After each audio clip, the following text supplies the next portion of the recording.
Good morning, students. Today we will study the second part of lesson number 3, the colonialism and the tribal societies.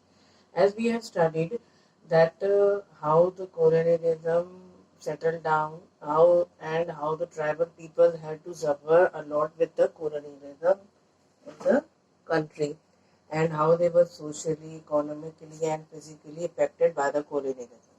Now let us learn about the rebellions, the revolts that took place against the colonialism by the tribal people so that they can live their life easily and freely. So the first and the main rebellion that took place was the Munda rebellion. So what were the main points of the Munda rebellion? Munda rebellion is also known as Ulgulan or Great Tumult Revolt.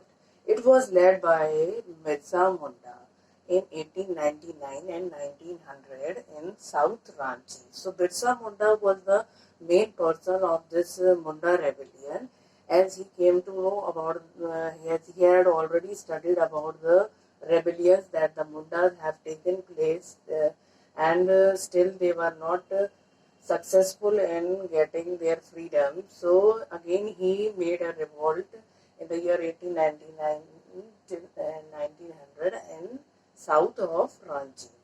So who was Birsa Munda?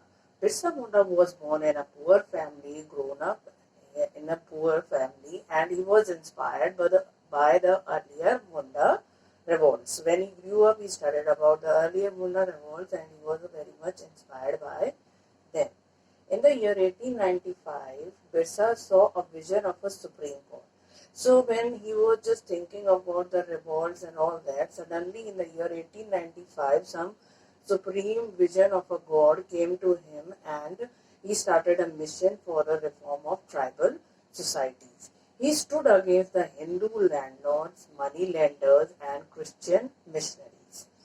Then, when he wasn't against them, he was arrested by the Britishers in the year 1895. Again, in the year 1899, he revolted. When he came out of the imprisonment, he again revolted with full aggression, and then again he was arrested in the year 1900. But due to suffering from cholera, he died in the year 1900. So he was no more there to move on with the revolt. But whatever he has done for the tribal society, whatever revolts, whatever rebellions, whatever aggression he has shown, the government was forced to pass an act, and they passed an act in the year 1908 against the forced labor. Against the forced labor means now the Britishers, the colonial people cannot force the laborers on their own with their means to work, to make them work. They cannot make them as their slaves.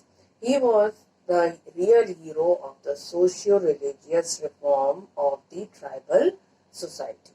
Now, let us study the tribal movements in the Northeast. What type